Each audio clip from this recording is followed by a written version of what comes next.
ಹೊರ್ಮುಜ್ ಜಲಸಂಧಿಯಲ್ಲಿ ಹಡಗುಗಳು ಲಾಕ್ ಆಗಿದೆ. ಇದಕ್ಕೆ ಸಂಬಂಧಪಟ್ಟಂತೆ ಅಮೆರಿಕ ಅಧ್ಯಕ್ಷ ಡೊನಾಲ್ಡ್ ಟ್ರಂಪ್ಗೆ ಬಿಗ್ ಶಾಕ್ ಇದು. ಹೊರ್ಮುಜ್ ಜಲಸಂಧಿಯಲ್ಲಿ ಹಡಗುಗಳು ಲಾಕ್ ಆಗಿದೆ. ಇದು ಅಮೆರಿಕ ಅಧ್ಯಕ್ಷ ಡೊನಾಲ್ಡ್ ಟ್ರಂಪ್ಗೆ ಒಂದು ಕಡೆ ನಾಚಿಕೆಗೇಡಿನ ಕೆಲಸ. ಎಷ್ಟೆಲ್ಲ ಎಚ್ಚರಿಕೆ ಕೊಟ್ಟರು, ಅದರ ಜೊತೆಗೆ ಬಿಗ್ ಶಾಕ್. ಹೌದು, ಟ್ರಂಪ್ ಬೇಡಿಕೆಯನ್ನ ಮಿತ್ರ ರಾಷ್ಟ್ರಗಳೇ ತಿರಸ್ಕರಿಸ್ತಾ ಇದೆ. ಜಲಸಂಧಿ ಮೇಲಿನ ಹಿಡಿತ ಸಾಧಿಸೋದಕ್ಕೆ ಮಾತ್ರ ಎಡೆ ಬಿಡದೆ ಯತ್ನಿಸ್ತಿದ್ದಾರೆ. ಡೊನಾಲ್ಡ್ ಟ್ರಂಪ್ ನಡೆಗೆ ಈಗ ಭಾರಿ ಹಿನ್ನಡೆಯಾಗ್ತಾ ಇದೆ. ಹೊರ್ಮುಜ್ ಜಲಸಂಧಿಗೆ ಯುದ್ಧ ನೌಕೆಯನ್ನ ನಾವು ಕಳಿಸೋದಿಲ್ಲ ಈಗಂತ ಮಿತ್ರ ರಾಷ್ಟ್ರಗಳಾದ ಆಸ್ಟ್ರೇಲಿಯಾ ಹೇಳ್ಕೊಂಡಿದೆ. ಯಾವುದೇ ಕಾರಣಕ್ಕೂ ನಾವು ಯುದ್ಧ ನೌಕೆಯನ್ನ ಕಳಿಸೋದಕ್ಕೆ ಸಾಧ್ಯನೇ ಇಲ್ಲ. ಇನ್ನು ಆಸ್ಟ್ರೇಲಿಯಾ ನಿರ್ಧಾರಕ್ಕೆ ಜಪಾನ್ ಕೂಡ ಧ್ವನಿಗೂಡಿಸಿದೆ. ಹೌದೌದು, ನಾವು ಕೂಡ ಯುದ್ಧ ನೌಕೆಯನ್ನ ಕಳಿಸೋದಿಲ್ಲ, ನಮಗೆ ಯುದ್ಧ ನೌಕೆಯನ್ನ ಕಳಿಸುವ ಉದ್ದೇಶ ಕೂಡ ಇಲ್ಲ. ಇನ್ನು ಈ ವಿಚಾರದಲ್ಲಿ ನಾವು ಮಧ್ಯಪ್ರವೇಶ ಮಾಡೋದಿಲ್ಲ ಅಂತ ಜಪಾನ್ ಹೇಳಿಕೆಯನ್ನ ಕೊಟ್ಟಿದೆ. ಮಿತ್ರ ರಾಷ್ಟ್ರಗಳ ಪೈಕಿ ಈಗಾಗಲೇ ಬಹಳಷ್ಟು ರಾಷ್ಟ್ರಗಳು ಅಮೆರಿಕದ ಪರವಾಗಿ ನಿಲ್ಲುವಂತೆ ಕಾಣಿಸ್ತಾ ಇಲ್ಲ. ಎಲ್ಲೋ ಒಂದು ಕಡೆ ಅಮೆರಿಕ ಈ ಯುದ್ಧವನ್ನ ಸಾರಿ ಮುಂದಿನ ದಿನದಲ್ಲಿ ಗೆದ್ದು ಬಿಡುತ್ತೆ ಅನ್ನುವಂತಹ ಕಾನ್ಫಿಡೆನ್ಸ್ ಕೂಡ ಮಿತ್ರ ರಾಷ್ಟ್ರಗಳಿಗೆ ಇಲ್ಲ ಅನ್ನೋದು ಬಹಳಷ್ಟು ಸ್ಪಷ್ಟ.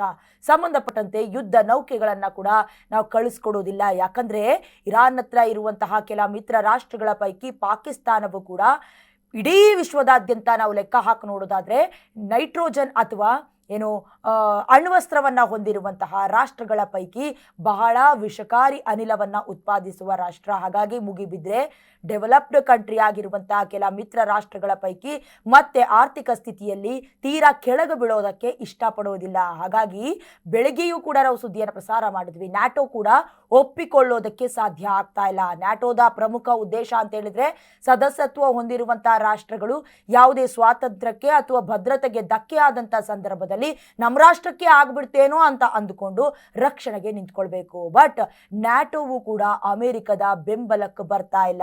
ಮುಂದಿನ ಸ್ಥಿತಿಯಲ್ಲಿ ಅಮೆರಿಕ ಎಲ್ಲೋ ಒಂದು ಕಡೆ ಅನಾಥವಾಗಿ ಏಕಾಂಗಿಯಾಗಿ ಹೋರಾಡಬೇಕಾಗತ್ತಾ ಅನ್ನುವ ಪ್ರಶ್ನೆ. ಯಾಕಂದ್ರೆ ಇರಾನ್ ಹಾಗೆ ಇಸ್ರೇಲ್ ನಡುವಣ ಯುದ್ಧದ ಭೀಕರತೆ ಅಮೆರಿಕದ ಪಾಲಿಗೆ ಎಲ್ಲೋ ಒಂದು ಕಡೆ ಸ್ಟ್ರಾಂಗ್ ಆಗಿ ಅವರನ್ನೇ ಆವರಿಸಿಕೊಳ್ಳುವಂತೆ ಕಾಣಿಸ್ತಾ ಇದೆ.